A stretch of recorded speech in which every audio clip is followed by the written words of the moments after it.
There's a lot of rumors flying around with new information coming out. Is Judge Juan Merchan of New York getting ready to jail Donald Trump? Trump now is suing the Justice Department for $100 million and new video evidence the FBI did not want you to see about the January 6th pipe bomber has come out. To help me go through all this, I have Julie Kelly. Julie, thank you for joining me. Hey, Stephen, thank you so much for having me on. I really appreciate it. So I saw between Revolver News with Dan Bongino and yourself, there is bombshell information coming out about the January 6th pipe bomb. Can you get my audience up to date on what is going on with this new information out? Sure, Stephen. So, of course, this is one of the greatest unsolved mysteries, maybe of the century, but certainly related to January 6th. The FBI told us, as you recall, that a MAGA bomber planted explosive devices outside of the headquarters of the DNC and the RNC the night before January 6th. So January 5th, between 7:30 and 8:30, we were told. So this initiated the first wave of panic that day when a device was discovered outside the RNC at about 12:42. They sent law enforcement, we're told, to the DNC, strangely, where device was located at 1:05. But one of the most interesting angles of the DNC device, Stephen, is that we later learned Kamala Harris had left the Capitol at about 11:15 on January 6th, arrived at DNC headquarters for some inexplicable reason at 11:25. And then somehow we are supposed to believe that Secret Service agents, Capitol Police, DC Metro Police, DNC security guards, at least 2 sweeps by bomb-sniffing canines all missed this device that had been planted, we're told, 17 hours earlier. Well, what my team and I recently discovered is surveillance video from a camera outside the DNC that shows an unidentified man exiting a DC Metro SUV at around 12:51 that day. He moves out of the line of sight of this camera into the area where the device was found about 15 minutes later. He moves into that area. Unfortunately, there's no security camera there. Moves back into the line of sight of the other security camera where we can see him re-enter this SUV at 12:53. He is carrying a bag. He's covered head to toe. He does not have any insignia or any logo on his clothing that indicates he is a law enforcement officer. And then later, about 1:05, 1:07 that afternoon, 15 minutes or so later, we are told a plainclothes Capitol Police officer found the pipe bomb. So this explains, Stephen, and this is all my Substack Declassified with Julie Kelly, also clips that I've posted on Twitter and X. This really bolsters the belief that some of us have that the pipe bomb situation threat was always a hoax, that it was an inside job, that it was part of the overall inside job that is January 6th to shut down the proceedings that day and hopefully drive a fatal stake in the heart of the MAGA movement, which it did not do.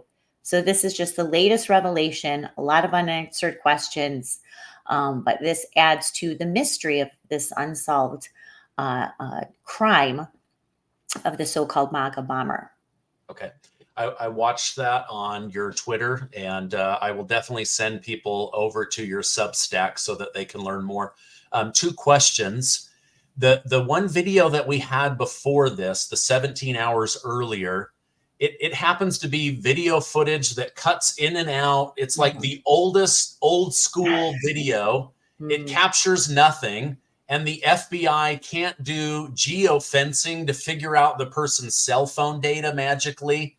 The other thing is, all of this is happening right as they need Capitol Police distracted and moved away from the Capitol doors so that people can be pushed into the Capitol. Tell me a little bit more about those 2 situations. Well, initially, Stephen Sund, who is the former police chief of the Capitol Police, and he ended up resigning the next day under pressure by Nancy Pelosi, who wanted to throw Capitol Police under the bus for the security failures that, of course, she created. She was in charge of. securing the Capitol that day. Donald Trump was not responsible. The law enforcement agencies working with congressional leaders are responsible for securing those grounds. So he said that he believed at the time that the pipe bombs were set by some sort of protester, whether left or right, wasn't sure, as a diversionary tactic to do exactly what you just said, redirect law enforcement resources from the Capitol or other areas to these two buildings, and then enable the protesters to breach Capitol grounds and eventually the building. However, what it's looking more and more like is that there are other people, Dan Bongino, for example, who now believes this was actually plan A, that the storming of the Capitol, because it sort of happened organically in a way, lacks security, police then assaulting the crowd immediately outside with flashbangs and mace, or excuse me, tear gas and other devices, that just sort of turned into this raucous disturbance and protests. So they didn't need necessarily the pipe bomb diversion that they could have used to shut down the proceedings at the Capitol. Would have been really brazen, I think, and pretty obvious that was the intent there. But Stephen, the big tell to me is that this story has completely disappeared from the headlines, right? The media has ghosted the story, even in light of the Inspector General's report that was released a few weeks ago that confirmed Kamala Harris came within 20 feet of that device, if the device was there, as we've been told. Kamala Harris has never talked about it. She's never been asked about it. For a year, the Department of Justice lied in charging documents against J6ers, saying that the Capitol grounds and building were off limits because Kamala Harris was there. They had to disclose to the court finally at the end of 2021 that no, she wasn't there. She was at the DNC. We still don't know why. Benny Thompson told Representative Tom Massey earlier this year that his committee did not investigate the pipe bombs. And under questioning by congressional Republicans, the former head of the Washington FBI field office, Stephen D'Antuono, couldn't tell one detail about what happened with the pipe bombs in either location, whether they had interviewed the people who so-called discovered them, who the law enforcement were, how Secret Service agents missed the device, how the canines missed the device. He had no idea about any aspect of either one of those pipe bomb threats or investigation that was supposed to be underway.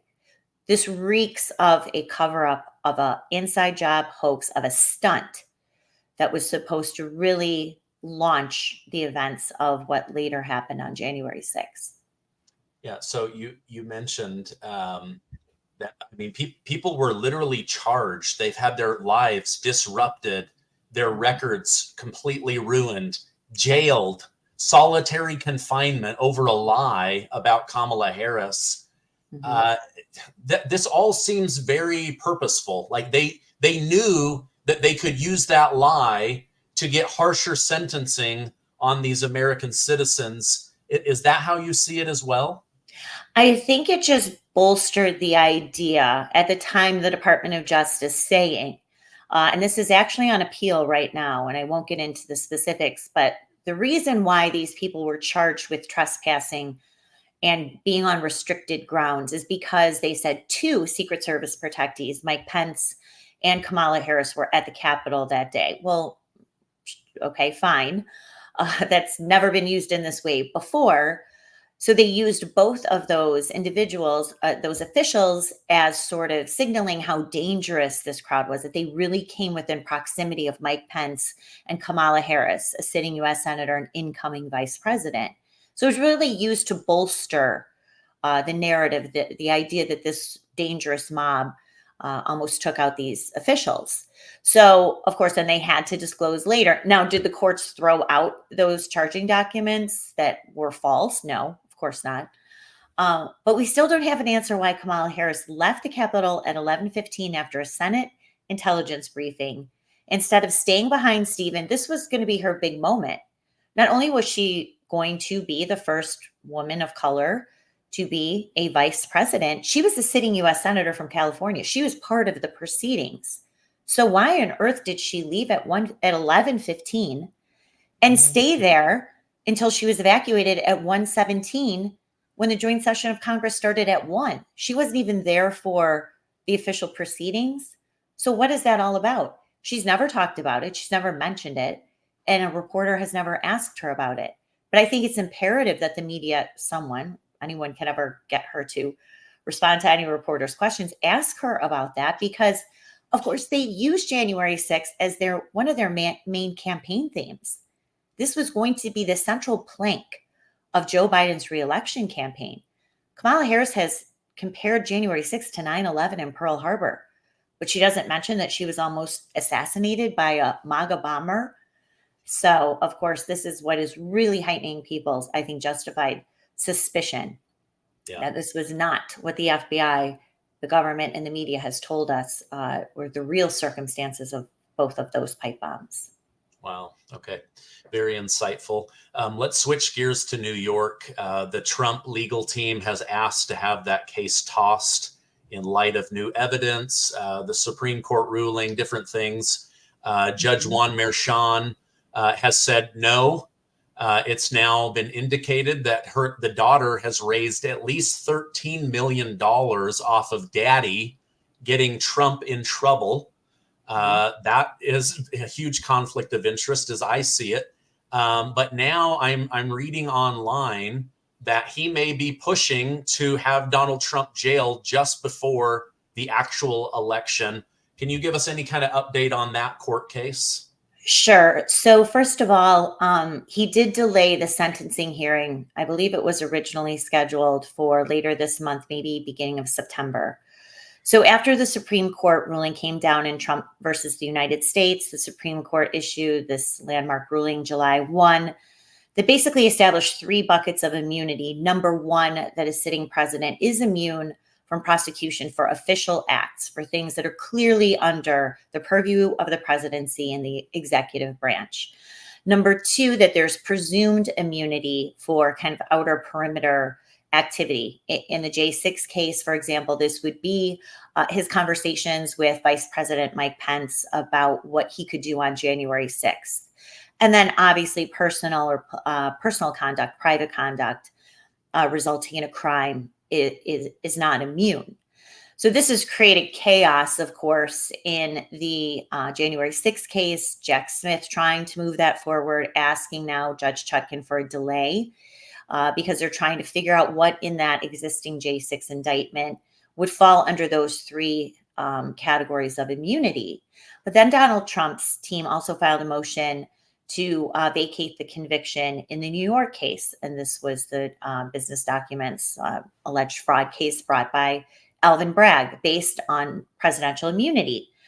So Juan Merchan did delay the sentencing on that conviction and said that he would look at the Supreme Court's ruling in immunity and decide if any of it applied to any of Donald Trump's activities in that case. But he says he can have a decision by September 16th. This is faster than what even Jack Smith is going to be able to do, or the Department of Justice. So obviously we know Juan Merchan is going to come back September 16th and say that what the Supreme Court handed down in Trump v. U.S., the immunity matter, that none of it applies to Donald Trump, that he is still criminally liable for what he did in that case, and then 2 days later sentence him based on the conviction of those 34 counts. So, but of course, as Donald Trump's lawyer said, and I posted their letter today on Twitter as well, they have said even if he rules on September 16th that the immunity does not apply in that case, it's immediately appealable, which is what happened in the case in Washington. But none of this matters to Juan Merchan, right? He's acting as nothing more than an operative for his daughter, Lauren Merchan, who, as I reported, has made at least $13 million this year alone off of Trump-hating Democrats like Adam Schiff, Gretchen Whitmer, at least 4 Democrat candidates for the U.S. Senate, Dan Goldman, the New York congressman, who was involved in the impeachment proceedings against Donald Trump. So this is what he wants to create more headlines for her, obviously. At the same time, Stephen, Merchan still has a gag order against Donald Trump where he can't publicly criticize Juan Merchan's daughter, Lauren, for her lucrative Democratic consulting business. So anyway, we'll see what happens. His lawyers are still trying to fight this. Even if Juan Rashan sentenced Donald Trump to prison on September 18th, he's not going to remand him into custody, meaning haul him off in cuffs right then and there. It's a nonviolent offense, and usually they'll set a sentencing a report date about 3 months afterwards, and that will again allow Trump's lawyers to appeal that sentencing as well. So that's really the only action, though, in all of the legal cases is what's happening in New York. And I'm sure Juan Rashan is relishing every moment of it. Yeah. Thank you. Thank you. That was very concise and articulate. Let's go down to Judge Eileen Cannon in Florida. She starts seeing what's going on. She's digging into the documents, and people in Congress outside of her court are saying this guy does not have authority. This is set up. It's unconstitutional. She starts digging in, and she also decides to rule that this is unconstitutional. Trump is now suing the DOJ for the Mar-a-Lago raid for $100 million. I know that's a really simplistic way. Can you help my audience understand what's going on in that case? Sure. And as you know, Stephen, I've covered the Florida case extensively. I went to the courthouse many times to cover those proceedings in person, because you have to be there in person. There's no live streaming, and watched Eileen Cannon in action. And I'll tell you what, she is so impressive. She had DOJ and Jack Smith's number right from the beginning. There was a lot of tension between her and Jack Smith's lead prosecutors, Jay Bratt and David Harbach. At one point, she almost tossed David Harbach out of the courtroom for his bad behavior and had to admonish those prosecutors many times for misconduct in her courtroom. They were so disrespectful and over the line. Nonetheless, she held many hearings, including on the Mar-a-Lago raid. And because of her careful handling of this case, this is where we learned all of the details about what the FBI did in that raid. We learned about collusion between the National Archives and Biden White House, including Joe Biden's general counsel, including his chief of staff, who are working with NARA top officials, also Trump haters themselves, to concoct some sort of documents case in 2021. And so because of how she handled this case, we found out all of these details. Well, what she ended up doing on July 15th is she dismissed the indictment in a 93-page order, declaring that Jack Smith's appointment violates the appointment clause of the Constitution, that he is a superior officer, that he acts in a capacity similar to a U.S. attorney or any top official at the DOJ, which requires presidential appointment and Senate confirmation, which, of course, Jack Smith never happened either way, even back when he was in the DOJ under the Obama administration. A very careful order. Of course, there were amicus briefs that helped her, I think, come to that conclusion. Amicus briefs by two former attorneys general, Ed Meese and Michael Mukasey. But also, you'll recall, Stephen, Clarence Thomas mentioned the unconstitutional appointment of Jack Smith in the immunity order. And I think that also helped bolster her opinion. So the case was dismissed July 15th. Jack Smith, of course, is appealing that dismissal.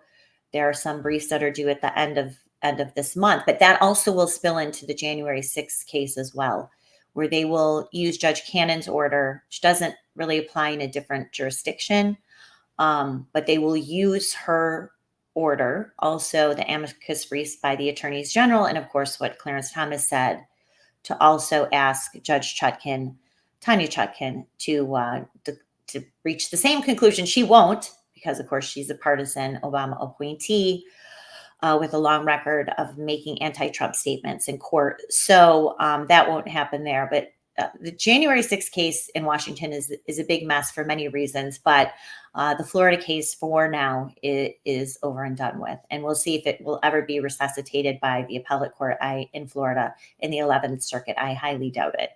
Yeah, that's what I've read as well. And that to me was the case that I thought posed the greatest risk to Donald Trump, and it's now been dismissed.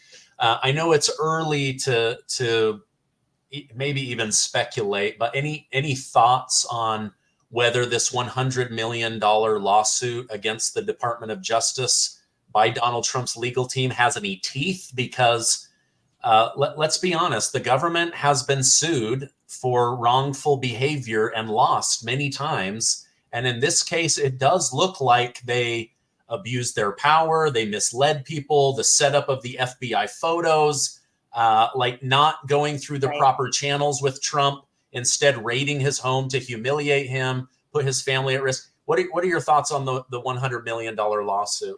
Well, Stephen, I think the best news here is that the lawsuit will be filed in Florida instead of Washington, D.C. That's where everything goes to die in Washington. If you're on the right, you get no fair adjudication, no due process in the Washington federal courts. If you're a Democrat, of course, you get all sorts of passes. That's not happening. That won't happen in Florida.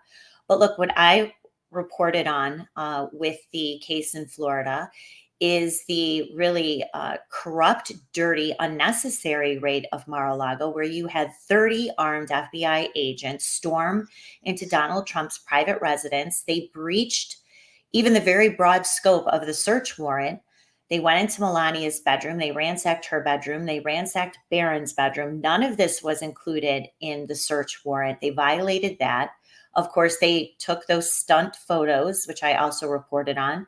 They brought with them those colored classified cover sheets, remember, that everyone sees in the famous photograph. They brought those cover sheets with them and attached them to various files and took a picture to make it look like that's how the documents were found when they weren't. They mishandled evidence after the raid. They misplaced files. Some of them I don't think that they can even recover because the investigation was so sloppy. But also, to your point, it did not follow proper protocol. Usually a raid is initiated in the jurisdiction where the crime happened, which would have been Southern Florida. All of this was run out of Washington, D.C. The alleged crime happened in Mar-a-Lago, right? It happened after he left the presidency. But the whole case was handled in Washington, D.C., transferred the last minute to Florida because they knew they had a jurisdiction problem. The U.S. attorney in Southern Florida didn't run the investigation. He didn't bring the charges. That all came out of Washington, D.C. again. And then when even the Washington FBI field office chief, Stephen D'Antuono, fought FBI and DOJ brass saying, I don't think we need a raid. They've been cooperating. Let's just call his lawyer. We'll go back to Mar-a-Lago again. They'd already been there in June. We'll go back again and see what it. So he was overruled by higher ups at Maine FBI and DOJ. That is not how things like this usually happen. So I do think not only does he have a very strong case, but he will have a much favorable jurisdiction in Southern Florida, as we saw with the handling of this by Eileen Cannon versus Tanya Chutkan, than if he had to file it in Washington, D.C. Yeah. Do you have mixed feelings about the FBI that used deceptive tactics to make the former president look guilty in this case is also the same apparatus that's investigating why he was almost assassinated? I just, like, my brain cannot hold those two thoughts at the same time. It just makes no sense to me. I think a lot of people feel the way that you do. I certainly feel that way. There is no reason for anyone on the right to trust the FBI to properly handle any investigation. We already saw a politicization of this issue when Christopher Wray suggested during his initial testimony that Donald Trump was not shot with a bullet. He had to walk that back, as you recall. Yes. Then later, his deputy, Paul Abate, who also was involved in the raid, the Mar-a-Lago raid, then he came back and said, oh, we found some social media posts by Thomas Crooks from, 4 or 5 years ago where he made anti-immigration statements online. So what does that have to do with anything? So you're telling us you have no social media pattern, no footprint of Thomas Crooks, this 20-year-old, but yet you dug back years ago when he was, 14, 15 years old and allegedly made anti-immigration statements, which is somehow then intended to tie him to Donald Trump. So there's no way the FBI can be trusted. And the biggest reason I don't trust the FBI, and next time I come on, we'll talk about this, is the Whitmer Fednapping hoax that they perpetrated to interfere in the 2020 election in a key state of Michigan by creating the idea, concocting this scheme that alleged militiamen loyal to Donald Trump were planning to kidnap and kill Gretchen Whitmer. And that's just one more, for me, the top reason why there's no reason to trust this FBI. Yeah. I mean, like, compare that with January 6th, that, the FBI does this fake kidnapping scheme where it turns out there were more FBI agents than potential criminals, Correct. all to capture this voting and this sympathy and paint Trump as like having backroom communication with white supremacists and Proud Boys and all that. There's zero paper trail that these people have ever met or talked. And then the same thing with January 6th. Like, oh no, the FBI wasn't involved in that. Yeah, I mean, we had so many people there, we actually need to get a head count, but like they didn't do anything. Like, none of it makes any sense, except for that this is all pre-planned, and then now the cover-up is not going as well as they anticipated. Well, Stephen, I think this is a broader issue. And as I'm covering this pipe bomb story, Darren Beatty and I still, not letting this go, finding new video, finding out new information, is they never thought anyone would dig into January 6th. They thought it was so bad that everyone would buy into the idea it was this deadly armed insurrection, that Donald Trump tried to overthrow our government, that his supporters went in there and tried to hang Mike Pence. They never thought 3.5 years later, people would still be digging into this and actually building momentum towards exposing what happened. Because now you have Republicans in Congress finally, after begging them for 2+ years to really look into this, we finally have Republicans who are doing some hard investigative work into this and asking some really tough questions. They did not think that that was going to happen. I don't think that they thought the Whitmer case, that those lawyers, those public defenders who defended the 4 men in the federal trial, they never thought that they would get access to all the communications that they did. So their arrogance always sort of gets the best of them. And actually, they're just not really very good at what they do. So, and recall with Whitmer, too, they had a storming of the Capitol. This was sort of the dry run storming of the Lansing Capitol in April of 2020. You had Stephen D'Antuono, who was head of the Michigan FBI office, after successfully helping to execute this entrapment scheme and get the arrests. He's promoted by Chris Wray to take over the Washington FBI field office, where then he's on the ground during January 6th. He's receiving intel, and then he leads the investigation into January 6th and the pipe bomber. So none of this is a coincidence, right? But because they're actually not that good at what they do, they don't really cover their tracks. They're very arrogant and think that they'll get away because they have gotten away with so much. Did not think that they would receive the exposure that they are now. And there's going to be a lot more to come. We're still waiting for the DOJ Inspector General report by Michael Horowitz, now over 3.5 years, his investigation into the DOJ FBI's role in January 6th, which will cover the use of confidential human sources, otherwise known as informants. Oh, I can't wait for that to come out. Wasn't he like the one that kind of really blew the lid off the Russiagate stuff? That name sounds familiar. Okay, I know we're up against the clock, and you want to get back to research. I really appreciate you coming on. I don't know if you've done any research or if Darren Beatty's of Revolver News has done, but there was this story or rumor that Trump wanted Mike Pence to be hung. I believe it's completely made up, but there was a gallows that was built on the lawn of the Capitol with a hanging rope. Have you or Darren or anybody ever found any video of who built that or brought it in? Actually, my friend Ed Martin has. And if you look up Ed Martin, I wish I had his site, but you could just look up Ed Martin. It's called Mr. Coffee and the Gallows. And he tracks these men who apparently got coffee near the FBI headquarters. Everything was pretty much shut down on January 6, 2021. And tracks these guys building the gallows. Those men have never been caught. We were told the FBI was investigating that as well. There was an orange noose. It perfectly fit the U.S. Capitol building within that noose. It was another stunt, and it's still being leveraged by judges, and even Joe Biden himself still talks about the gallows and how Trump supporters wanted to hang Mike Pence. But oddly, no one has ever been identified or charged with building that prop on government property unlawfully. And again, another story the J6 media has completely ghosted as well.